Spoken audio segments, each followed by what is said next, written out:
औरवाड इथं विठ्ठल मंदिर उभारणीसाठी वचनबद्ध प्रशांत शहापुरे। औरवाड इथं गेल्या अनेक वर्षापासून विठ्ठल मंदिर उभारणीची मागणी होत असून ही मागणी पूर्ण करण्यासाठी आपण पूर्णतः वचनबद्ध असल्याचं प्रतिपादन भाजपाचे आलास जिल्हा परिषद मतदारसंघातील उमेदवार प्रशांत शहापुरे यांनी केलं आहे।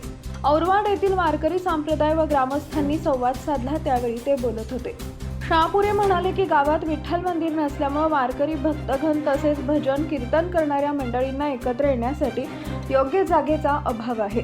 वारकरी संप्रदाय ही महाराष्ट्राची ओळख असून त्या परंपरेचं जतन आणि संवर्धन होणं अत्यंत गरजेचं आहे। विठ्ठल मंदिर उभारणीमुळे धार्मिकतेसोबतच सामाजिक एकतेला बळ मिळेल असंही त्यांनी सांगितलंय। भाजप सरकार हे सर्वसामान्य जनतेच्या हितासाठी काम करणारे सरकार असून लोकांच्या श्रद्धा, भावना आणि गरजांबाबत संवेदनशील आहे।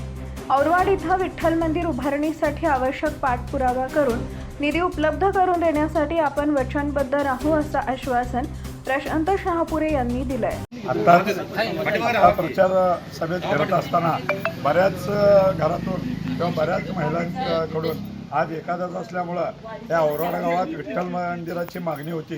कारण औरवाड गावात आजपर्यंत विठ्ठल मंदिराला मागणी करून सुद्धा आजपर्यंत कुणी विठ्ठल मंदिर बांधलं नाही आणि बऱ्याच माझ्या माता भगिनींची मागणी होती की विठ्ठल मंदिर व्हावे। विठ्ठल मंदिर आम्ही बांधणार नाही तर कोण बांधणार, आणि 100% देवाची शपथ घेऊन सांगतो की विठ्ठल मंदिर आम्हीच बांधणार आणि बांधून दाखवणार।